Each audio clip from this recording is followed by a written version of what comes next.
गर्म दिन दिखाई दे रहे थे क्योंकि आसमान में लाल गोल सूरज बैठा हुआ था और बहुत बेहोश, खुर की तरह भारी मात्रा में गर्मी नीचे भूत पर पड़ रही थी। शरीर कैसा कांप रहा था। नीचे राजमार्ग का एक लंबा हिस्सा देखा जा सकता है। राजमार्ग के दोनों ओर सुनहरी रेत वाला बंजर रेगिस्तान है। उस रेगिस्तान में कुछ कांटेदार कैपेटस पेड़ हैं और कुछ सूखे मृतविलासी पेड़ हैं, तो कुछ बड़े पत्थर के घर टूटी हुई अवस्था में कहाँ हैं, जैसे कि वहां पहले कोई मानव बस्ती रही होगी। हाईवे के बीचों बीच खड़े होकर सामने देखा तो 50-60 मीटर की दूरी से एक काले रंग की फॉर्च्यूनर तेजी से आगे पीछे आती दिखाई दी। गाड़ी की स्पीड पर सिर्फ 100 रुपए का जुर्माना लगेगा, क्योंकि उस कार में केवल 50 मीटर की दूरी तय करने के बाद एक खास तरह की हवा की आवाज आती है, वह भी आगे निकल गई थी। सुनसान राजमार्ग, उससे ज्यादा करने से ऐसे राजमार्गों पर पुलिस कम होगी। फिर ड्राइवर में घुस गया, रेसर का भूत। यही है ना, इस रेसर की वजह से दुनिया भर में दिन के हर सेकंड में एक दुर्घटना होती है। इस वाक्य को पढ़ते समय भी कहीं किसी हाईवे पर कोई दुर्घटना घटी होगी। वो कितना भयानक है। यही है ना, चलो आगे देखते हैं। कार इतनी रफ्तार से सड़क पार कर रही थी कि माहौल शर्मसार हो गया। तभी महिला का फोन बजा। फोन की आवाज पूरी तरह से कार में बजती रही, क्योंकि फोन कार में लगे साउंड ब्लूटूथ से कनेक्ट था। आइए ब्लूटूथ को एक हॉटस्पॉट के रूप में सोचें, चीजें थोड़ी अलग हैं। ब्लूटूथ के माध्यम से आप छवियों, वीडियो को स्थानांतरित कर सकते हैं, गाना आदि दूसरों के साथ साझा किया जा सकता है। आज के युग में, इंटरनेट के इस स्मार्ट युग में, ब्लूटूथ ने अपनी एक अलग पहचान बना ली है। हाल के वर्षों में वायरलेस हेडफोन पहनने का स्टाइलिश क्रेज फिल्मी दुनिया से होते हुए युवाओं में तेजी से फैला है, जो कानों में हेडफोन लगाकर घूमते नजर आ रहे हैं। और इसी दीवानगी का फायदा उठाते हुए कुछ हेडफोन कंपनियों ने ब्लूटूथ कनेक्टिविटी वाले हेडफोन विकसित किए हैं, जो बाजार में बड़ी संख्या में बिकते नजर आ रहे हैं। यह है ब्लूटूथ का फायदा। वायरलेस हेडफोन एक दूसरे में उलझ जाते हैं, जिन्हें बार बार सुलझाना पड़ता है, लेकिन ब्लूटूथ कनेक्टिविटी में वह समस्या नहीं होती है। अब कहानी पर चलते हैं। बज रहे फोन को स्पर्श करें और उसे प्राप्त करें। हेलो, उसने बस इतना ही कहा। हाय बेबी, क्या तुम यहां हो? आवाज पूरी कार में गूंज उठी। नहीं, ये अभी भी चालू है, राजमार्ग पर क्रमांक 405। वह सड़क के बगल में लगे नीले बोर्ड की ओर देखते हुए 2 सेकंड तक बोली। फिर वह नीला झंडा तेजी से आगे पीछे हो गया। फोन से आ रही आवाज निश्चित रूप से उसके बॉयफ्रेंड की थी। आप क्या सोचते हैं? क्या? उस युवती की बात पर सामने से हैरान कर देने वाली प्रतिक्रिया सामने आई। आप अभी भी RS 405 राजमार्ग पर हैं। दोपहर के 3 बज रहे हैं और उस राजमार्ग को पार करने में आपको कम से कम 5 घंटे लगेंगे। और मैंने सुना है कि उस पर कुछ अजीब, पागलपन भरी चीजें हो रही हैं। रात में राजमार्ग, मैंने फिर सुना। देखो शायना, तुम जितनी जल्दी हो सके उस राजमार्ग से उतरना चाहती हो, तुम्हें पता है। निकट आते युवक की आवाज थोड़ी चिंतित थी और उस लड़की का नाम शाइना था। क्यों? कुछ नहीं। तुम इतनी चिंता करते हो, इतना तनाव मत लो, ये तुम्हारे स्वास्थ्य के लिए अच्छा नहीं है, शाइना बोली। शाइना, मुझे कुछ नहीं हुआ, ठीक है, मैं ठीक हूं। मैं अभी भी तुमसे बात कर रहा था। तुम अकेले मत जाना, मैं तुम्हारे साथ आऊंगा, इतना भी नहीं। तुम मेरी बात नहीं सुनते। हे भगवान! हाँ हाँ हाँ हाँ। शाइना हंसने लगी। क्या क्या हुआ? नील ने फिर से सामने का ध्यानपूर्वक निरीक्षण करते हुए पूछा। ओह, तुम कितने परेशान हो? क्या आज प्यार कुछ ज्यादा ही नहीं हो गया? उसने अपने दोनों होंठ भींच लिए और गाल से गाल मिलाकर मुस्कुराने लगी। ऐसा कुछ नहीं, ठीक है, मुझे बस वह RS हाईवे नंबर 405 चाहिए। बादल ने कुछ डरावनी अफवाहें सुनी हैं, इसलिए मैं थोड़ा चिंतित हूं। अच्छा, शाइना ने धीरे से अपने होंठ सीधे किए। उसकी नाक पर थोड़ा गुस्सा दिखाई दिया। वह आगे बोली, और आपको ये डरावनी अफवाहें कहां से मिलीं? उसने एक भौं थोड़ी ऊपर उठाई। अब सामने से कोई उत्तर नहीं आया, केवल शब्द ऐसे निकलने लगे जैसे वे हिल रहे हों। कभी कभी आवाज निकलती। नील के इस वाक्य पर हां याद आया, एंग न्यूज़पेपर में देखेगा। फोन से आ रही आवाज निश्चित रूप से उसके बॉयफ्रेंड की थी। आप क्या सोचते हैं? क्या? उस युवती की बात पर सामने से हैरान कर देने वाली प्रतिक्रिया सामने आई। आप अभी भी RS 405 राजमार्ग पर हैं। दोपहर के 3 बज रहे हैं और उस राजमार्ग को पार करने में आपको कम से कम 5 घंटे लगेंगे। और मैंने सुना है कि उस पर कुछ अजीब पागलपन भरी चीजें हो रही हैं। रात में राजमार्ग। मैंने फिर सुना। देखो शायना, तुम जितनी जल्दी हो सके उस राजमार्ग से उतरना चाहती हो। तुम्हें पता है? निकट आते युवक की आवाज थोड़ी चिंतित थी और उस लड़की का नाम शाइना था। क्यों? कुछ नहीं। तुम इतनी चिंता करते हो। इतना तनाव मत लो। ये तुम्हारे स्वास्थ्य के लिए अच्छा नहीं है, शाइना बोली। शाइना, मुझे कुछ नहीं हुआ। ठीक है, मैं ठीक हूं। मैं अभी भी तुमसे बात कर रहा था। तुम अकेले मत जाना, मैं तुम्हारे साथ आऊंगा। इतना भी नहीं, तुम मेरी बात नहीं सुनते।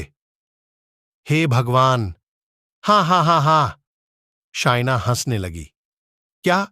क्या हुआ? नील ने फिर से सामने का ध्यानपूर्वक निरीक्षण करते हुए पूछा। ओह, तुम कितने परेशान हो। क्या आज प्यार कुछ ज्यादा ही नहीं हो गया? उसने अपने दोनों होंठ भींच लिए और गाल से गाल मिलाकर मुस्कुराने लगी। ऐसा कुछ नहीं। ठीक है, मुझे बस वह RS हाईवे नंबर 405 चाहिए। बादल ने कुछ डरावनी अफवाहें सुनी हैं, इसलिए मैं थोड़ा चिंतित हूं। शाइना ने धीरे से अपने होंठ सीधे किए। उसकी नाक पर थोड़ा गुस्सा दिखाई दिया। वह आगे बोली, और आपको ये डरावनी अफवाहें कहां से मिलीं? उसने एक भौं थोड़ी ऊपर उठाई। अब अब सामने से कोई उत्तर नहीं आया, केवल शब्द ऐसे निकलने लगे जैसे वे हिल रहे हों। कभी कभी आवाज निकलती। नील के इस वाक्य पर हां याद आया, एंग न्यूज़पेपर में देखेगा। शाइना का गुस्सा बढ़ गया। उसने अपने होंठ बाहर निकाल लिए। कौन सा कागज झोंपटे निर्माण क्यों? वह नाक पर गुस्सा लाते हुए तेजी से बोली। हां, तुम्हें कैसे मालूम? नीले की आवाज तेजी से आई। इस तरह शाइना का पारा चढ़ गया। ऊपर चढ़ गए। नीला, पागल! क्या तुम्हें लगता है कि मैं पागल हूं? शाइना की आवाज उठी। तुमने अपने जीवन में कभी भगवान की कोई किताब नहीं पढ़ी और तुम जो पेपर पढ़ते हो, डरावनी कहानियां लिखने वाले जयेश झोमटे की भूतों की कहानियां पढ़कर तुम पागल हो गए हो और अब तुम्हें मेरी मौत की चिंता हो रही है। लेकिन याद रखना एक बात, मैं जल्दी नहीं मरूंगा। यदि तुम्हें मरना है तो झोमटे रचना को मरने दो, मृतकों के आकार के साथ। मैंने तुम्हारे सिर में पागलपन डाल दिया है, शाइना ने रोते हुए कहा। वह हर वाक्य को गलत बोल रही थी और फोन मार रही थी और अचानक अपना मुंह बंद कर रही थी। सामने से कोई जवाब नहीं आया, मानो फोन रखना हो। यह मूर्खतापूर्ण रचना मत करो। एक दिन एक बोरी में। शाइना अपने दांतों से खुद से बात कर रही थी। तभी उसकी नजर सिर से थोड़ा आगे शीशे के शीशे पर गई। उस शीशे में से कभी कभी पीछे की खाली सीट और पीछे की खाली सड़क दिख जाती थी, लेकिन अब उस सड़क से पीछे से एक बड़ा काला ट्रक आ रहा था। धीरे धीरे स्पीड बढ़ाते हुए ट्रक शाइना की कार के पास आ रहा था। ट्रक का अगला हिस्सा काले रंग का था। इंजन वाले पीले डिब्बे पर पीली आंखों, नुकीली नाक और टेढ़ी चोंच वाले बड़े टैटू वाले लाल उल्लू की तस्वीर थी। दोनों हेडलाइटें हर सेकंड जलती बुझती रहीं।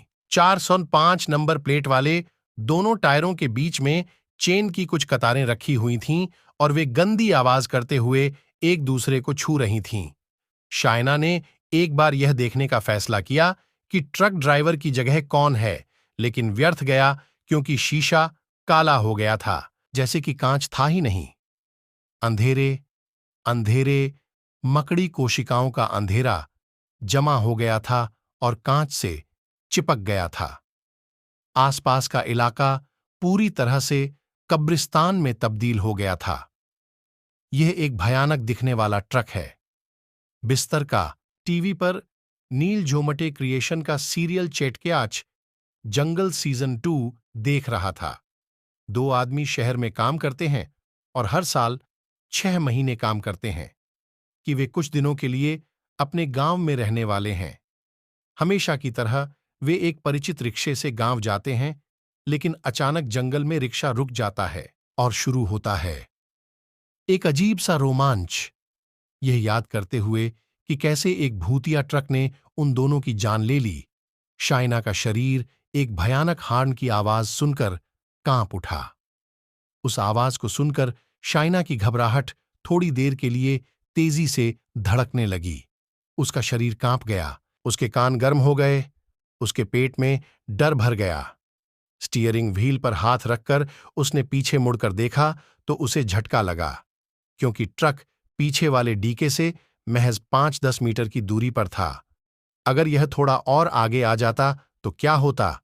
लग तो गया होगा, यही है ना? लेकिन क्या उस ड्राइवर के पास सामान्य ज्ञान नहीं है?